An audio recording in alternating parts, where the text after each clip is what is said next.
BNP সরকারের সাথে প্রধান বিরোধী দল জামাতের নীরবে নিভৃতে জামাত এনসিপির বিরাট ঘটনা ঘটে গেছে, কিন্তু এটা নিয়ে মিডিয়া তেমন হাইলাইট করছে না এবং তেমন কোনো আলোচনা নেই। আসলে ঘটনা অনেক এক প্রকার অঘটনই ঘটে গেছে, যার প্রভাবে অতি শীঘ্রই বাংলাদেশে অকল্পনীয় কিছু আপনারা দেখতে পারেন। আমরা চাই দেশটা সুন্দরভাবে চলুক, যেভাবেই ইঞ্জিনিয়ারিং করে হোক, তারা ইউনুসের মেটিকুলাস ডিজাইন নির্বাচনের মাধ্যমে তারা ইউনুস তার কিংস পার্টি বিএনপি ক্ষমতা দিয়েছে, হোয়াটএভার, যেহেতু ক্ষমতা এসে গেছে এখন দেশটা সুন্দরভাবে চালাক, মানুষ মুক্তি পাক, মানুষ স্বাধীনতা ভোগ করুক, অর্থনৈতিক উন্নয়ন হোক, বেকারত্ব দূর হোক, কর্মসংস্থান সৃষ্টি হোক। আমরা চাই এটাই, কারণ সবার আগে মানুষের বেঁচে থাকা, ভালো থাকা, সুচিকিৎসা পাওয়া। এখন এটা যদি কোনো ফেসিবাদী সরকার করে তারপরও মন্দের ভালো। আজকে একটা ভিডিও দেখলাম, তারেক রহমান সাহেব প্রথম যে অফিস করতে গেলেন উনি আগে পিছিয়ে কোনো প্রোটোকল নিলেন না, নাই সেই পুলিশের বহর, নাই সেই মন্ত্রীদের বহর, কোথাও রাস্তায় আটকানো হয় নাই এবং কোথাও যানজটেও পড়েন নাই। উনি একা গাড়িতে করে যাচ্ছেন, কেউ বুঝতেও পারে না এটা প্রধানমন্ত্রী যাচ্ছে, এবং তার গাড়িতে কোনো ফ্ল্যাগও ছিল না। এটা কি প্রতীকী? এটা যদি প্রতীকী হয়ে থাকে তাহলে কিছু ভুলভাল নেই, কিন্তু এটা যদি উনি মেনটেন করেন তাহলে ওনাকে তো বাহবা দিতেই হবে যে উনি একটা ভিন্ন ধারার রাজনীতি করবার জন্য বাংলাদেশে এসছেন। জুলাই সনদ বাস্তবায়ন না করলে ছাড় দেওয়া হবে না বলে হুঁশিয়ারি দিয়েছেন জামাতে আমির ও বিরোধী দলীয় নেতা ডাক্তার শফিকুর রহমান। সকালে রাজধানীর মিরপুরে পরিষ্কার পরিচ্ছন্নতা অভিযান পরিচালনার শেষে একথা বলেন তিনি। বলেন যে জুলাইয়ের কারণে 2026-এ জাতীয় নির্বাচন হয়েছে, সেই জুলাইয়ের চেতনা বাস্তবায়নে সকলকে সংসদে ভূমিকা রাখা প্রয়োজন। তাদের পতন অনিবার্য হয়ে যাবে। মানুষের মুখে মুখে এই একদিনে কথা উঠে গিয়েছে অলরেডি যে বিএনপি এই একদিনে যেটা শুরু করেছে এটা যদি তারা করতে থাকে তারা 2 বছর ঠিকমতো টিকতে পারবে না। সংবিধান সংস্কার পরিষদ সদস্যদের শপথ ফরম, আমরা কেউ সংবিধান সংস্কার পরিষদের সদস্য হিসেবে নির্বাচিত হইনি এবং সংবিধানে এটা এখনো ধারণ করা হয়নি। গণভোটের রায় অনুযায়ী সংবিধান সংস্কার পরিষদ গঠিত হলে সেটা সংবিধানে আগে ধারণ করতে হবে এবং সংবিধান সংস্কার পরিষদের সদস্যকে কে শপথ নেওয়াবেন সেটা বিধান করতে হবে এবং কোন এরকম ফর্ম এটা সংবিধানে নেই। এই ফর্মটি তৃতীয় তফসিলে আছে সাদাটা, এরকম তখন একটা ফর্ম সংবিধানের তৃতীয় তফসিলে আসবে, সেগুলো সাংবিধানিকভাবে জাতীয় সংসদে গৃহীত হওয়ার পরে তখন জাতীয় সংবিধান সংস্কার পরিষদের সদস্যদের শপথ নেয়ার বিধান করা যাবে। বিধায় আমরা এখন সাংবিধানিকভাবে এই পর্যন্ত আমরা এসেছি। আজকে আরেক কুলাঙ্গার আইনজীবী হাইকোর্টে রিট করেছে জুলাই সনদ যেন বাস্তবায়ন না হয়, তার কার্যক্রম সবকিছু যেন স্থগিত করা হয়। আমি বলতে চাই এই কুলাঙ্গারের কি কোনো মা বাপ নাই? সে কি কোনো মায়ের ঘরের সন্তান না? যেই মায়ের ঘরের সন্তানরা জুলাইতে জীবন দিল তাদের প্রতি গাদ্দারি করতে তার বুকে কি একটুও কাঁপে নাই? ভাব মারার কিছু নাই তো। চুরি করে এসেছেন ক্ষমতায়, চুরি করে ক্ষমতায় দেখেন থাকেন। আল্লাহ যা করে ভালোর জন্য করে। যদি নাকি মনে করেন যে এই সামনের দেশ চালানোটা এত সহজ হবে, এত সুন্দর এক দেশ আপনাদের জন্য রেখে গেল এই বালের সরকার একটা, এটা মনে করার কোনো কারণ নেই। প্রতিটা পদে পদে টের পাবেন। আপনার যেই ভালোবাসার সাংবাদিকরা আপনাদের এখন আছে, সেই সাংবাদিকরাই বুঝাই দিবে, এরাই বুঝাই দিবে আপনাদেরকে কি জিনিস তারা। তারা সেই হাসিনার পাঁচাটা কুকুরগুলো এখন ওইখানে বসে আছে, তারা এখন আপনাদের খুব বিপদে পড়ে তারপরে পাটা চাচ্ছে, কয়দিন পরে পা দুইটা ধাপ করে সরাই দেওয়ার পরে বিচিতে ধরে টান দিবে। আওয়ামী লীগের নেতা কর্মীদের মধ্যে খুশির জোয়ার পড়ে গেছে। আমার কাছে মনে হচ্ছে যে একটা ভিন্ন রকম দৃশ্য আমরা দেখতে পাচ্ছি। আমি গেল 3 দিন আগে একটা নিউজ দিয়েছি যে বিএনপির একজন নেতা দাউদ ভাই তিনি নিজে একটা আওয়ামী লীগ অফিসের তালা খুলে দিয়েছেন। এমনকি বলেছেন যে আওয়ামী লীগের যারা ভালো নেতা কর্মী আছে, যারা কোনো অন্যায় করে নাই, কোনো অপরাধ করে নাই, তারা তাদের দলীয় কার্যক্রম ওই এলাকায় চালাতে পারবে। এর ঠিক পরের দিনই ঠাকুরগাঁয়ে ঘটেছে আরেক ভিন্ন ঘটনা, এরপরে দেখলাম খুলনাতে ঘটেছে আরেক ভিন্ন ঘটনা। অর্থাৎ একটা সিরিয়াল অথবা ধারাবাহিক ভাবে এই ঘটনাগুলো ঘটছে। দলীয় কার্যক্রম নিষিদ্ধ থাকা গত 18 মাস ডক্টর ইউনূস সরকারের ক্ষমতাসীন সময়ে আওয়ামী লীগ যে অফিসগুলো তাদের কার্যালয়গুলো খুলতে পারেনি, তো সেই অফিসগুলো অতএব এইটা করুক, এতে বিএনপি জামাত একত্রে কাজ করুক, আমরা এটাই চাই, স্থিতিশীলতা আসুক, দেশের মানুষের মধ্যে কোনো শঙ্কা না থাকুক। দেখেন এই যে মানুষ অলরেডি ভয় পাচ্ছে, হাজার হাজার লোক আমাদেরকে বলছে ভাই বাড়ি কি ঘুমাবো নাকি, আবার বলছে যে দেশে কি থাকতে পারবো কি পারবো না, আবার আমাকে বলছেন ভাই দেশে আছেন এখনো। দেখেন সংখ্যাটা কি, দেশে আছেন এখনো। তার মানে ভেবেছিল যে বিএনপি ক্ষমতা এসেছে, সে আগের মতো ফেসিবাদ বিরোধী দলের লোকজন যারা বিএনপি সমালোচক তারা থাকতে পারবে না, অথবা তুমি লন্ডনে চলে যাও, অলরেডি মনে হয় গেছে, এটা ভেবেছিল অনেক। এই যে সংখ্যা, এটা দূর করুক, সবার জন্য একটা সেফ বাংলাদেশ হোক, ইউনূসের আমলে যেরকম সবাই স্বাধীনতা উপভোগ করতো এরকম হোক, সেটা প্রত্যাশা করি। ঘটনা কিন্তু উল্টো দিকে যাচ্ছে, বাতাস উল্টো দিকে বইছে। যে সুবাতাস বইতে শুরু করেছিল সেই সুবাতাস অন্যদিকে মোড় নিচ্ছে। তো দর্শক, বিশেষ করে বিএনপি শপথ গ্রহণের দিনেই একটা আকাম ঘটিয়ে দিয়েছে। এই আকামের ফল রাজনীতিতে দীর্ঘমেয়াদী। এখন এই আকাম নিয়ে যদি মিডিয়াগুলো আগেই বিএনপি দখল করেছিল, যদি মিডিয়াগুলো স্বাধীন থাকতো, মিডিয়াগুলো যদি বিএনপির দালাল না হতো, তাহলে এতদিনে হাউকাউ লেগে যেত বাংলাদেশ। কি যেমন ইউনূস সরকারের সব এখন বিএনপি সরকারে, ইউনূস সরকারের মন্ত্রী বিএনপি সরকারের মন্ত্রী, ইউনূস সরকারের ড্রাইভার বিএনপি সরকারের ড্রাইভার, ইউনূস সরকারের গানম্যান বিএনপি সরকারের গানম্যান, ইউনূস সরকারের স্বরাষ্ট্র সচিব বিএনপি সরকারের সচিব। তো এই যে কাজটা, এই যে যা আপনারা দেখছেন, এটার বিরুদ্ধে কোনো কথা বলতে নেই, কোনো মিডিয়া কলাম নাই, কিছু না। এই যে খলিলুর রহমান পররাষ্ট্রমন্ত্রী হয়েছে, এটা নিয়ে তোলপাড় শুরু হওয়ার কথা, বাংলাদেশে একটা বিরাট উত্তেজনা লেগে যাওয়ার কথা, অথচ কিছুই না, চুপচাপ। তো মিডিয়া দখল করতে পারলে কি ঘটে, কিভাবে কি আগাম করে বাঁচা যায় দেখছেন। বিএনপির লোকজন তাকে খুন করলেও বলে যে বিএনপির বিরুদ্ধে খুনের অভিযোগ অথবা কথিত অভিযোগ, অথচ খুন করে ফেলেছে। আর এই ঘটনা অন্য কেউ করলে তখন সরাসরি অমুকের হাতে অমুক খুন। এই হচ্ছে মিডিয়াগুলোর চরিত্র। তো মিডিয়াগুলোর দালালির কারণে প্রকৃত অবস্থা যে অঘটন ঘটেছে অলরেডি, বিশেষ করে বিএনপি জুলাই সনদ অনুযায়ী সংবিধান সংস্কারের শপথ নিল না, যেটা সুস্পষ্টভাবে জুলাই গাদ্দারি, জুলাইয়ের সাথে গাদ্দারি। এবং খলিলুর রহমানকে পররাষ্ট্রমন্ত্রী বানানো, শুধু খলিলুর রহমানকে নিয়ে আলোচনা হচ্ছে, কিন্তু আরো অনেক রহমান ইউনূস সরকার জাস্ট বিএনপিতে রূপ নিয়েছে। একদম ড্রাইভার থেকে শুরু করে এই সচিবালয় যারা চালাতো আমলারা, এরা সব গুরুত্বপূর্ণ, সব বিএনপি দখলে ছিল। একটা ভুল পারসেপশন ছিল অনেকের মধ্যে যে বিএনপি দখল করেছে, এটা না জেনে বলতাম, আমরা আগেও প্রতিবাদ করতাম, এখনো বলি, এখন তো স্পষ্ট হয়েছে যে বিএনপি দখল করেছে হেডমাস্টার, আর জামাত দখল করেছে সচিবালয়, বিশ্ববিদ্যালয়। ভুয়া কথা। সচিবালয়, বিশ্ববিদ্যালয় 5% জামাত দখল করতে পারেনি প্রশাসন, 95% বিএনপি ছিল। এখন তো দেখেন ওখানে যারা ছিল এখন বিএনপি তাদেরকে পদ পদবি দিচ্ছে। এই জন্য ইউনূস সরকারের কিংস পার্টি ছিল আসলে বিএনপি। কিন্তু মিডিয়াগুলো সব মিডিয়া বিএনপি সিস্টেমে দখল করেছে। এখন দেখেন কি কি সুন্দরভাবে দেশ চালাচ্ছে। জামাতের লোকজন একটু কান্নাকাটি করছে, তাতেও তেমন কিছু আসে যায় না, কোনো আকর্ষণ পাচ্ছে না। এবং জামাত যে দুর্বল রাজনীতি করছে এখন, সকালে এক কথা বিকালে এক কথা, এতে জনগণ জামাতের উপর আস্থা রাখতে পারছে না। জামাতের সবচেয়ে দুর্বলতা এখন নির্বাচন পরবর্তী যে সহিংসতা হয়েছে জামাত শিবির কর্মীদের উপর, দাঁড়িপাল্লার ভোটারদের উপর, তাদের পাশে জামাত মোটেও দাঁড়াতে পারেনি। জামাত সেন্ট্রালি কি করেছিল নাকি তত্ত্ব নেবে হটলাইন, ওইগুলো কোনো খবরই নেই। যাদেরকে দায়িত্ব দিচ্ছে এরা সবাই ঘুমায়, কেউ দায়িত্বই পালন করে না। অফিসে নাকি এখন লোকজন ঠিক মতো যায় না। তো এরকম অকার্যকর জামাত এখন অনেকটা অকার্যকর সংগঠন পরিণত হয়েছে এবং তাদের কথাবার্তা ঠিক নেই, যার ফলে মানুষ জামাত যদি এই জুলাই সনদের পক্ষে বিএনপির বিরুদ্ধে কোন আন্দোলনেরও ডাক দেয়, মানুষ জামাতের ডাকে সাড়া দিবে না, এমন দাঁড়িপাল্লার লোকজনই নামবে না। কারণ কি, নির্বাচনের পরের দিন অনেকে মাইর খেয়েছে, জামাত তাদের জন্য কিছুই করতে পারেনি, বরং নেতারা তাদের ফোনই ধরে না। আমি দায়িত্ব নিয়ে জেনে বলছি, একদম প্রান্তিক পর্যায়ে যে মাইর খেয়েছে ইউনিয়ন পর্যায়ের নেতাদের খুঁজে পায় না, ইউনিয়ন পর্যায়ের নেতারা থানা পর্যায়ের নেতাকে খুঁজে পায় না, থানা জেলা কেন্দ্রীয় নেতাদের খুঁজে পায় না। যার কেন্দ্র বলে যে অমুককে দায়িত্ব দিছি, সে তার কোনো খবর নাই, সে উধাও। এতে বিএনপি যে অঘটন ঘটিয়েছে, তার বিরুদ্ধে জামাত কিছু করতে পারবে বলে এখন মনে হচ্ছে, কিছুদিন পর করতে পারবে যদি, কারণ জামাত ডাক দিলে এখন জামাতের লোকজনই নামবে না। দেশব্যাপী বিএনপি এই সুবিধা নেবে।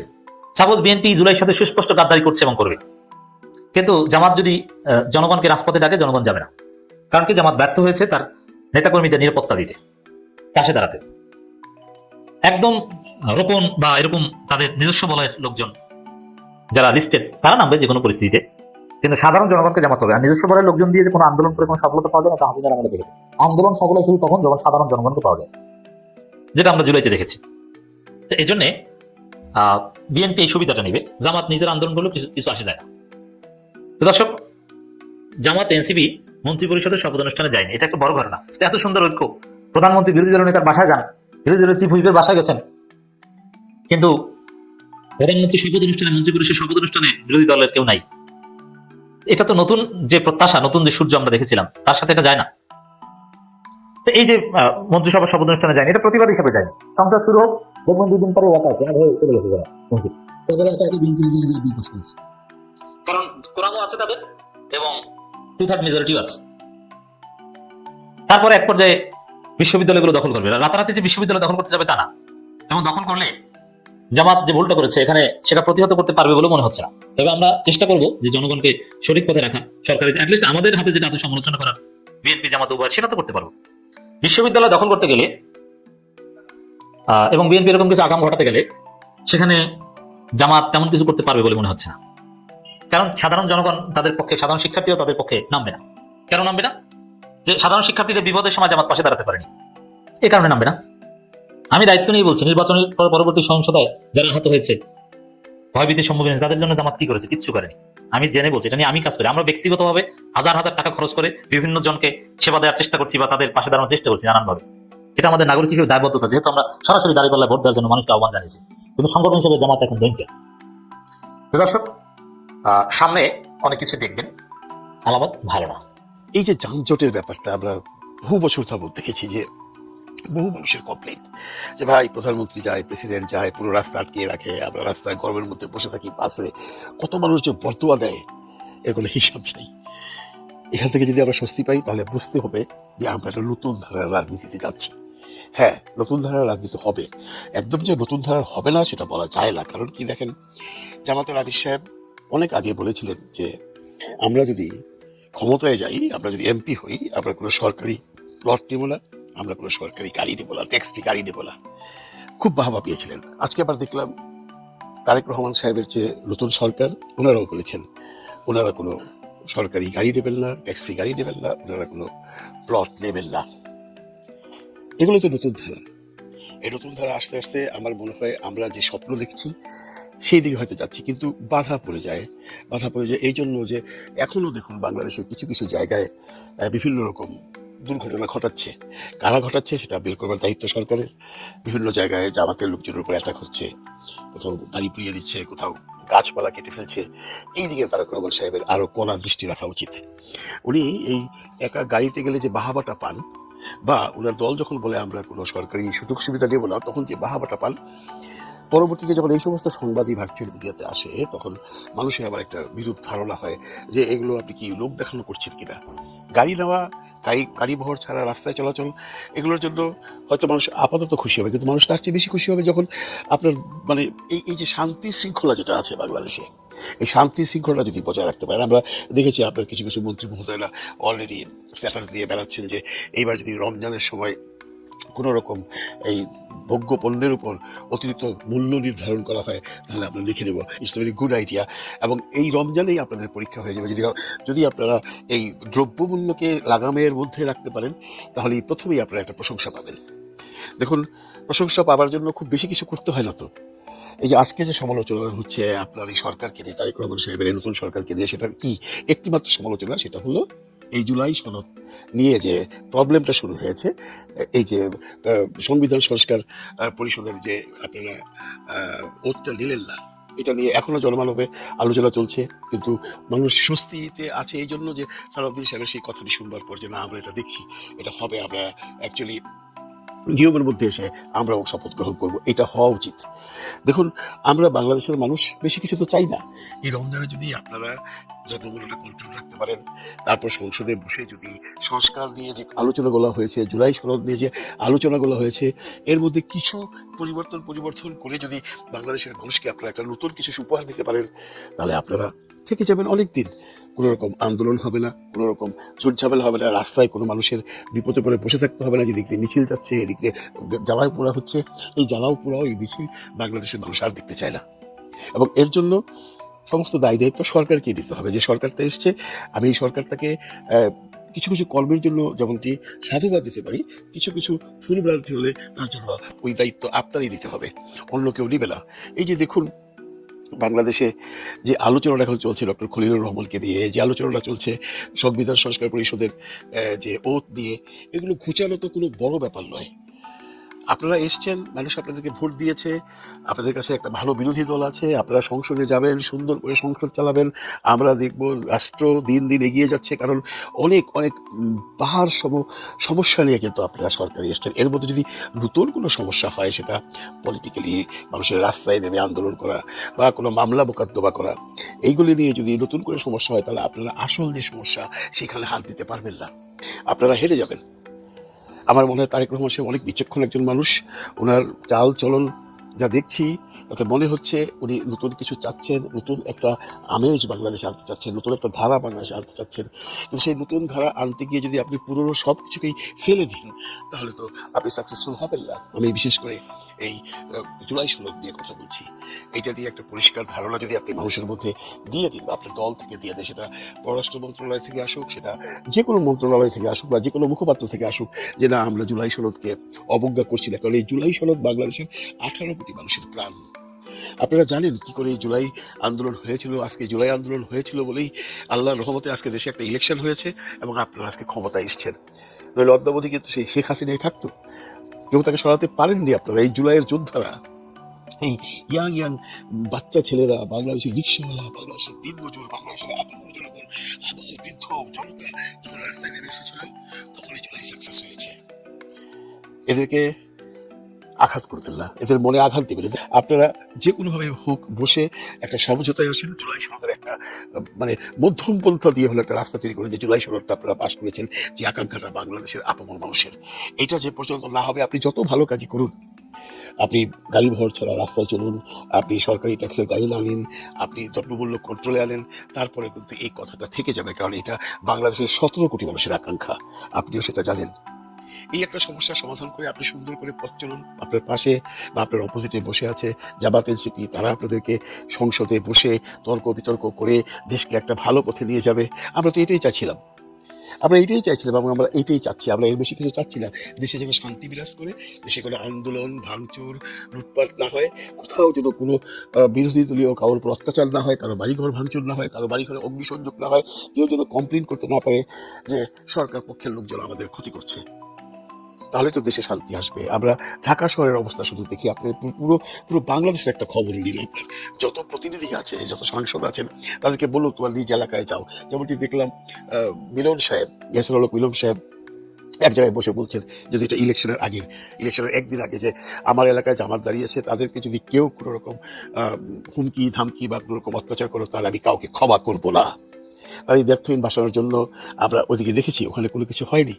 তো মিলন সাহেব যেমনটি করেছেন, এমনটি আপনার তো 219 জন সাংসদ আছেন, তারা তাদের এলাকায় সেম জিনিসটা করুক। তাদের এলাকায় গিয়ে বা তাদের এলাকায় একটা বার্তা পাঠিয়ে দিক যে যা হবার হয়ে গেছে, ইলেকশন শেষ, এখন এই ইলেকশন পরবর্তী কোনো রকম সহিংস ঘটনা যদি তোমরা কেউ ঘটাও, কারো বাড়িতে অগ্নিসংযোগ, কারো দোকান ভাঙচুর, কারো প্রতি নির্দেশ দাও, তাহলে ক্ষমা করবো না। তাহলেই দেখবেন দেশে শান্তি চলে আসছে। আর বাংলাদেশের মানুষ এই শান্তিটাই চায়। ভালো থাকবেন সবাই, ভালো রাখবেন সবাইকে। আল্লাহ হাফেজ। ঝড় উঠছে। ঝড় ওঠার প্রথম কারণ হলো এমন একজন ব্যক্তির কন্যা তিনি, যাকে নিয়ে ঝড় উঠবে, এটি স্বাভাবিক। আমি আপনাদের সামনে এমন কিছু বিষয় তুলবো যে বিষয়গুলো আমি কখনো আসলে তুলতে চাইনি। বাস্তবিক অর্থে আমি আমার নিজ চোখে যেটা দেখেছি সেটাই আপনাদের সাথে শেয়ার করবো। সোশ্যাল মিডিয়াতে তারেক রহমান, অর্থাৎ বর্তমান প্রধানমন্ত্রী তারেক রহমানের একমাত্র কন্যা জারিমা রহমানকে নিয়ে যে ছবিটি ভাইরাল হচ্ছে, এটা আসলে রিয়েল নাকি ফেক, এই প্রশ্নটা অনেকের। যেভাবে সোশ্যাল মিডিয়াতে ভাইরাল হচ্ছে এবং দায়িত্ব নিয়ে অনেকে এটিকে প্রচার করছেন, আমি আসলে এক বাক্যে অবাক হয়ে গেছি, হতবাক হয়ে গেছি, লজ্জিত হয়েছে। অনেকে বলছেন যে সে লন্ডনে বড় হয়েছে, একটা স্টাইলে বা লাইফ স্টাইল তৈরি হয়েছে বলে তিনি এরকম ছবি তার থাকতে পারে, এটা স্বাভাবিক, এটা সেটা, এটাকে জায়েজ করতে চাচ্ছেন, এটাকে না জায়েজ করতে চাচ্ছেন, দুটো পক্ষ তৈরি হয়েছে। বাস্তবিক অর্থে জারিমা রহমানকে নিয়ে যে ছবিগুলো ভাইরাল হয়েছে বা ভিডিওটা ভাইরাল হয়েছে, আমি কয়েকটা ফ্যাক্ট চেকিং প্রতিষ্ঠানের সাথে আজকে কথা বলেছি, একাধিকবার কথা বলেছি, এবং সেই সূত্রগুলোর পক্ষ থেকে বলা হয়েছে এটি ডিপ ফেক একটি ভিডিও এবং পিকচার পরবর্তী তৈরি করা হয়েছে। অর্থাৎ আমাদের এডিটিং জগতে আমরা ডিপ ফেক এই বিষয়গুলোকে কম বেশি আপনারা বোঝেন। আমরা জানি যে ইদানিং এআই অসাধারণ একদম রিয়েল ছবি তৈরি করতে পারে। আমি বলছি না এটা এআই, আমি বলছি ডিপ ফেক। বাস্তবিক অর্থে লন্ডনেও জারিমা রহমানের জীবন খুব সাধারণ ছিল এবং এরকম কোনো জীবন মানে এরকম লাইফ স্টাইল কখনো ছিল না বলে আমি জানি। আমার ছোট্ট একটা হিস্ট্রি দিয়ে আমি ভিডিওটা শুরু করতে চাই, তাহলে খুব ভালো করে বুঝবেন। কোনো একটা বিশেষ কারণে আমরা কিংস্টনে, তারেক রহমান থাকতেন যে জোনটিতে, সেই কিংস্টনের একটি হোটেল রুমে আমরা বসছিলাম। অর্থাৎ তারেক রহমানের আমন্ত্রণে আমি লন্ডনে যখন যাই, তখন তার মিডিয়া ব্যক্তিত্ব বেশ কজন ছিলেন, আপনারা হয়তো অনেকে চেনেন। আমাদের বর্তমানে আছেন আমেরিকা প্রবাসী ভাই, আমাদের আশিক ভাই ছিলেন, আশিক ইসলাম। আজকে তারেক রহমানের যিনি মিডিয়া অফিসার বা প্রেস সেক্রেটারি, সাইলেশ শিবলি ভাই ছিলেন। যুক্তরাজ্য বিএনপির সেক্রেটারি কয়সার ছিলেন, আজকে তিনি মানে নতুন তিনি এমপি হয়েছেন, ছিলেন বিএনপির মিডিয়া সেলের তাজউদ্দিন এবং আক্তার হোসেন। তো বিষয়টি ছিল তারেক রহমানের সাথে যখন আমরা যে বিষয়টি ডিল করছিলাম, আমি আর তারেক রহমান একটা টেবিলের একদম ঠিক পাশাপাশি, বাকিটা গোল রাউন্ডে ছিল। তিনি একদম আমার পাশে, আমার সেনার সাথে লেগে তিনি বসেছিলেন। আমরা একটা ল্যাপটপে কিছু বিষয় আলাপ করছিলাম বা কিছু ডকুমেন্টেশন নিয়ে আলাপ করছিলাম, সেটা না বলি কি বিষয়টা। তো প্রায় 1.5 ঘন্টার মতো আমাদের আলোচনা চলে। হঠাৎ করে জারিমার ফোন আসে তারেক রহমানের ফোনে, যেহেতু তিনি একদম আমার পাশে, আমি মোবাইল স্ক্রিনে দেখতে পাচ্ছিলাম কে ফোন করেছে। তারেক রহমান সাধারণত যে তিনি লন্ডনে কিন্তু গিয়েছেন অসুস্থ অবস্থায়, মানে তিনি অসুস্থ ছিলেন। আপনি জানেন যে তাকে বাংলাদেশে টর্চার করা হয়েছিল। প্রথম কয়েক বছর তিনি শুধু চিকিৎসা নিয়েছেন এবং রাজনৈতিক সকল কাজ থেকে তিনি বিরত ছিলেন এবং কেউ চাইলেও তার সাথে দেখা করতে পারেনি। তো তার গাড়ি চালাতেন তখন আমাদের আজকে তারেক রহমানের, আমরা জানি যে লন্ডনে যিনি পিএস আব্দুর রহমান সানি ভাই, তো সানি ভাই মূলত তারেক রহমানের প্রথম গাড়ি চালাতেন এবং তিনি বিশ্বস্ততার সাথে তার সাথে থাকতে থাকতে আজকে তিনি তার পার্সোনাল সেক্রেটারির পর্যায়ে পৌঁছে গেছেন। সবসময় তারেক রহমানের গাড়িটি চালাতো সানি ভাই। কিন্তু যখন জাইমা রহমান তার বাবাকে ফোন করছে মিটিং এর মধ্যে, একদম ঠিক আমি তার পাশ থেকে দেখছি তার মোবাইলে, এইভাবে তাকিয়ে দেখছি সামনে ল্যাপটপ আর বাকিরা সামনে রাউন্ড হয়ে বসা, তিনি আমাদেরকে চায়ের বিরতি দিলেন, বলেন তোমরা সবাই চা খাও, আমি তোমাদের থেকে কিছু সময় চেয়ে নিচ্ছি। তিনি আমাদের সেই রুমটি থেকে বেরিয়ে চলে গেলেন। তো সঙ্গে সঙ্গে আশিক ভাই, আমি আর শিবলি ভাই, সালি শিবলি ভাই, আমরা ঠিক 2 মিনিট বা 1 মিনিট পর ভাই পিছিয়ে পিছিয়ে আমরা বেরিয়ে আসলাম। যেহেতু তিনি চলে গেছেন, আমরা একটু বাইরে হাওয়া খাবো, অর্থাৎ রুম থেকে বাইরে গিয়ে আমরা একটু দাঁড়াবো বা গল্প করবো। সেই জন্য আমরা দেখলাম যে সানিকে রেখে তারেক রহমান নিজে ড্রাইভ করে চলে গেলেন। আমি তো অবাক হলাম যে তিনি হঠাৎ করে একা চলে গেলেন, গাড়ি নিয়ে সানি ভাই বাইরে দাঁড়িয়ে আছে। তো সানি ভাইয়ের সাথে কিছু কথা বললাম, প্রায় 30 মিনিট পর তারেক রহমান আবার ফিরে আসলেন। আমরা আবার সেই রুমটিতে বসলাম, প্রায় আমাদের আলোচনা চলে সব মিলে 2.5 থেকে 3 ঘন্টার মতো। আমার না কৌতূহল, আমার নর্মালি একটু কৌতূহল বেশি, সবকিছুর মাঝে আমি একটু কৌতূহল খুঁজি বেশি। আমি আলোচনার ফাঁকি, মানে আজকের প্রধানমন্ত্রী আমাদের তারেক রহমান কিছু বিষয় আমাকে বলছেন, আমি নোট করছি। হঠাৎ করে আমি ভাইকে প্রশ্নই করে বসলাম, স্বাভাবিক এই প্রশ্নগুলো কেউ করে না। তাই বললাম যে আপনি নিজে একা চলে গেলেন গাড়ি নিয়ে, কারণটা কি? তখন তিনি বললেন যে আমার মেয়ে ফোন করেছিল, তাকে ভার্সিটি থেকে বাসায় আনতে হবে। এই কথাটা কেন বললাম আজকে আপনাদের বলি। তারেক রহমান তার মেয়েকে নিজে গাড়িতে করে বহন করে আনতে গেছেন এবং নিজে সেটা বাসায় পৌঁছে দিয়েছেন। তার মেয়ের ব্যাপারে তিনি এতটা কনসার্ন ছিলেন, মানে নিজের মেয়েকে নিয়ে তিনি এতটা সতর্ক ছিলেন। সেই মেয়ে নাইট ক্লাবে গিয়ে নাচছে, এটা আমরা বিশ্বাস করি ইম্পসিবল। এটা সম্পূর্ণ মিথ্যা, রাজনৈতিকভাবে এটি করছে। তো আমি এই ছবিটার ব্যাপারে একটু তদন্ত করতে গিয়ে জানলাম যে এটার ভেতরে আওয়ামী একটা বিশাল সিন্ডিকেট আছে। এই ছবিটা কিন্তু আজকে রিসেন্ট না, ইদানিং হয়তো মার্কেটে এসেছে। ছবিটা কিন্তু আগেও একবার এসেছিল। তো আমি এটা বোঝার চেষ্টা করলাম যে সর্বাধিক এই ছবিগুলো ছেড়েছে কারা, বা যারা এই সোশ্যাল মিডিয়াতে যারা কাজগুলো করে। আমি কয়েকটা টিমের সাথে আছি, সারাদিন কথা বলেছিলাম এটা বোঝার জন্য, যেহেতু আমি ভিডিও করবো, সত্য মিথ্যা যাচাই না করে তো করতে পারি। এরা অধিকাংশ বলছে যে এই ছবিগুলোর গণজাগরণ মঞ্চের একটা টিম আছে, আওয়ামী লীগের একটা প্রোপাগান্ডা সেল আছে, যারা বিগত সময় আওয়ামী লীগের হয়ে কাজ করেছে। আপনি অনেকে চিনেন, এই ব্লগার, এই সেই কিছু, মানে ওটা কি বলে না, যে চোখে লেখকদের টাইপের কিছু ব্যক্তি আছে। এদের ওয়ার্ল্ড থেকে এটা মূলত ভাইরাল শুরু হয়েছে। এই ছবিটি যদি, আমি এটার সাথে জামাত শিবিরকে দায়ী করবো না, কারণ জামাত শিবির যদি এটি করে থাকে তারা নির্বাচনের আগে করবে, কারণ নির্বাচনে বিএনপিকে পরাজিত করার জন্য এই ছবিটি তার আগে ভাইরাল করতে পারতো। কারণ এর আগে জামাতের আমিরকে উল্লঙ্ঘ করে বা খালি গায়ে করে বোরকা পরিহিত মহিলার সাথে ছবি দিয়েছে। আমরা দেখেছি যে এরকম নোংরা বিষয়গুলো তারা আনেনি। হঠাৎ করে এগুলো আনার পেছনে কারণ লাগে মূলত আওয়ামী লীগ জামাত এবং বিএনপিকে নিয়ে খেলা শুরু করতে চায়। আওয়ামী লীগ আবার রাজনীতিতে ফিরে আসার জন্য একটা নোংরা ন্যারেটিভ তৈরি করতে চায় এবং এই দুটো পক্ষের মধ্যে একটা ভয়ঙ্কর কি বলবো ক্র্যাশ তৈরি করতে চাইছে। এই ছবিগুলোর প্রথম উৎপত্তি আইডিগুলোকে শনাক্ত করলে বুঝবেন এরা সব আওয়ামী সেই প্রোপাগান্ডা সেলের গ্রুপ, গণজাগরণ মঞ্চের গ্রুপ, সিপি গ্যাং আছে না, কিছু গ্যাং তৈরি করছে, সেই গ্যাং গ্রুপ থেকে এগুলো আসছে মার্কেটে। এখন অনেকে বলবেন ভাই এত নিখুঁত হয় কি করে? পৃথিবীতে এই আমরা যারা মিডিয়ায় কাজ করি, আমরা জানি যে কত নিখুঁত ভাবে কত ফেক জিনিসকে তৈরি করা যায়। যারা আমাকে বিশ্বাস করেন, অ্যাটলিস্ট এটুকু বিশ্বাস করেন, জাইমা রহমানের ব্যক্তিগত জীবন এরকম কখনো ছিল না। সে লন্ডনে বড় কাজ যেখানেই বড় হোক, তারেক রহমান কিংবা জুবাইদা রহমান তার একমাত্র মেয়েকে যথেষ্ট নজরে রাখতেন, যত্নে রাখতেন এবং আগলে রাখতেন। কারণ এই জিয়া পরিবারের বিরুদ্ধে শুধু আওয়ামী লীগ না, হোল ইন্ডিয়ার এজেন্সিগুলো পর্যন্ত লেগেছিল। সেটা শেখ হাসিনা পরিবার আর তারেক রহমানের পরিবারের মধ্যে পার্থক্য আছে, অনেক পার্থক্য আছে, কেউ মানে না না মানে। তারেক রহমান তার লন্ডন জীবনে একটি স্ক্যান্ডালে পড়েছে কখনো দেখেছেন? তার হোল লাইফ তিনি একটা পরিচ্ছন্ন জীবনযাপন করেছেন। তার কন্যাকে তিনি সেইভাবে মানুষ করার চেষ্টা করেছেন, আমি যতটুকু জানি। কারণ আমি তখন 21 টেলিভিশনের নাটক বানিয়েছিলাম, সেই নাটকটা 111 তারেক রহমান পরিবারকে নিয়ে। সে সময় এই পরিবারটার খুব কাছে আসার সুযোগ হয়েছে, বেগম জিয়ার সাথে আমার গল্প হয়েছে বিষয়গুলো নিয়ে, এবং এই নাটক দেখে ভাবি বা জাইমারাও কেঁদেছিলেন। ওই সময় অনেক তথ্য আমি জেনেছি, আমি সেগুলো অনলাইনে লাইভে আনতে না চাই। বাস্তবিক অর্থে এই ফেক ভিডিওটাকে যারা মার্কেটিং করছে নিজের রাজনৈতিক স্বার্থে, মনে করছি আপনারা ভুল করছেন, এই ভুলটি করবেন না। একটা জিনিস মনে রাখবেন, আমি দেখেছি নির্বাচনের আগে আমার বিএনপির অনেক বন্ধুরা ফেক জিনিস মার্কেটে এনেছে, জামাতের আমিরকে নিয়ে, প্রার্থীদেরকে নিয়ে। আমি তখন অনেকে বলেছি এটা করবেন না। এটা করলে যে সমস্যাটা হয় সেটা হলো যে ভবিষ্যতে আপনার দলের নেতাকে নিয়ে মানুষ এরকম মিথ্যাচার করবে, গুজব ছড়াবে। কারো চরিত্রের স্খলন ঘটিয়ে, কারো চরিত্রে এরকম নোংরা জিনিস বানিয়ে প্রচার করার অর্থ হলো আপনি আল্লাহ প্রদত্ত হবেন, আপনি আবার নিজে থ্রেটে পড়ে যাবেন।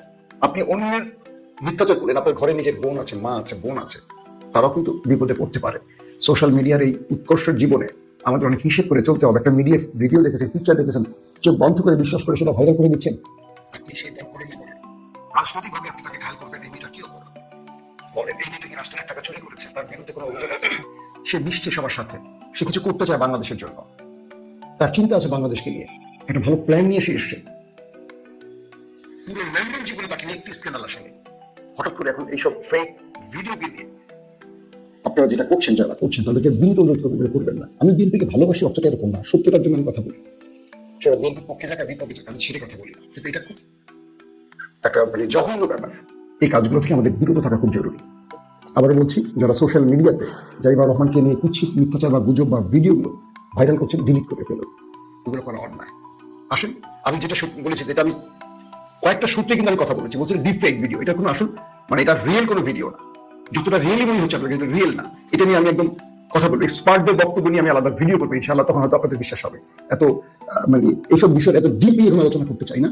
কিন্তু বিষয়টা কি সেটা হয়তো আমি নেক্সট কোনো ভিডিওতে আপনাদের জানাবো।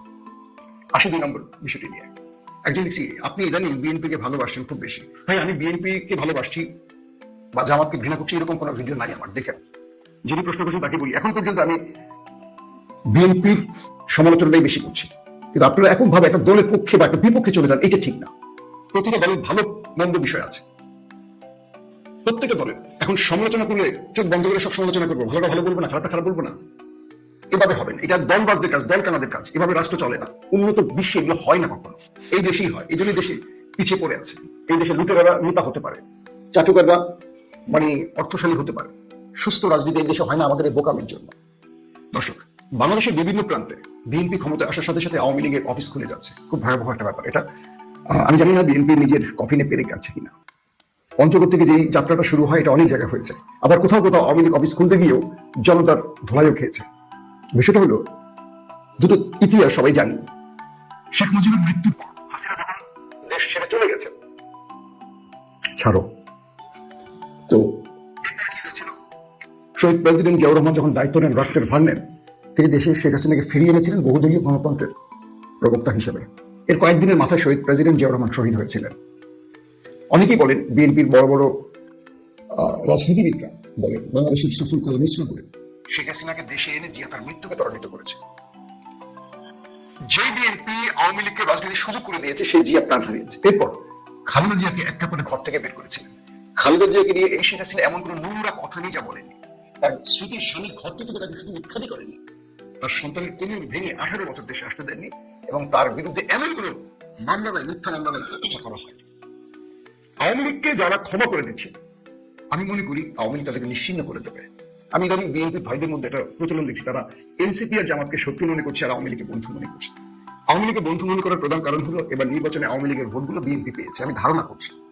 তো আওয়ামী লীগের ভোটগুলো পাওয়ার কারণে বা বিএনপি ক্ষমতা বসার কারণে তারা হয়তো তাদের সেই দায়ভার শোধ করছেন, তারা হয়তো আওয়ামী লীগের প্রতি তাদের দায়িত্ব পালন করছেন। কিন্তু মনে রাখবেন, বিএনপি খাল কেটে কুমির আছে, এটা করবেন না। একদিকে জুলাই বিপ্লবের স্পিডের বিরুদ্ধে মনে হচ্ছে আপাতত বিএনপিকে, আবার আওয়ামী লীগকে মিছিল মিটিং এর সুবিধা করে দিচ্ছেন। দেশের বিভিন্ন জায়গা থেকে আওয়ামী লীগের লোকেরা বেরিয়ে আসছেন, দেশে ঢোকা শুরু করেছে, অনেকে জামিনে মুক্তি পাচ্ছে, অনেক সাবেক এমপিরা মুক্তি পাচ্ছেন। এই সিনারিগুলি খুবই খারাপ। এগুলি বলে দিচ্ছে পর্দার অন্তরের বিএনপি কোনো আঘাত করে ক্ষমতা এসছে। এক, দিল্লির কাছে কোনো দাসখত দিয়ে এসেছে যে আওয়ামী লীগকে আবারও রাজনীতিতে অ্যাক্টিভ করবে বিএনপি। অর্থাৎ ডিপ স্টেট বা ইন্ডিয়া বিএনপিকে এমন সত্যি ক্ষমতায় বসিয়েছে, এটা কিন্তু আমাদের কাছে দৃশ্যত তাই মনে হচ্ছে। এই কাজটি বিএনপি করবে আমরা আশা করিনি। আর আমি এটুকু বিশ্বাস করি, তারেক রহমান যখন বাংলাদেশের প্রধানমন্ত্রী, তিনি আওয়ামী লীগকে এত সহজে ক্ষমা করবেন এটা আমার বিশ্বাস না। তবে আমার কাছে মনে হচ্ছে কার্যত তারেক রহমানের হাতে পুরো ক্ষমতা নেই, ক্ষমতা নেপথ্যে অন্য কারো হাতে। ডিপ স্টেট নিয়ন্ত্রণ করছে তারেক রহমান পুতুল মাত্র, এরকমই মনে হচ্ছে অনেক কিছুতে। কারণ তারেক রহমানকে যতটুকু চিনি জানি, তিনি আওয়ামী লীগকে ক্ষমা করে দেবেন এমন ব্যক্তি নন। তাহলে বিএনপি জুলাই স্পিডের বিরুদ্ধে দাঁড়াচ্ছে, গণভোটের বিপক্ষে দাঁড়াচ্ছে, এই যে কথাগুলো আসছে, এটা কেন আসছে? তার মানে বিএনপির মধ্যে অদৃশ্য কেউ কলকাঠে আছে। ডিপ স্টেট বিএনপিকে 200 অধিক 2/3 মেজরিটি দিয়েছে।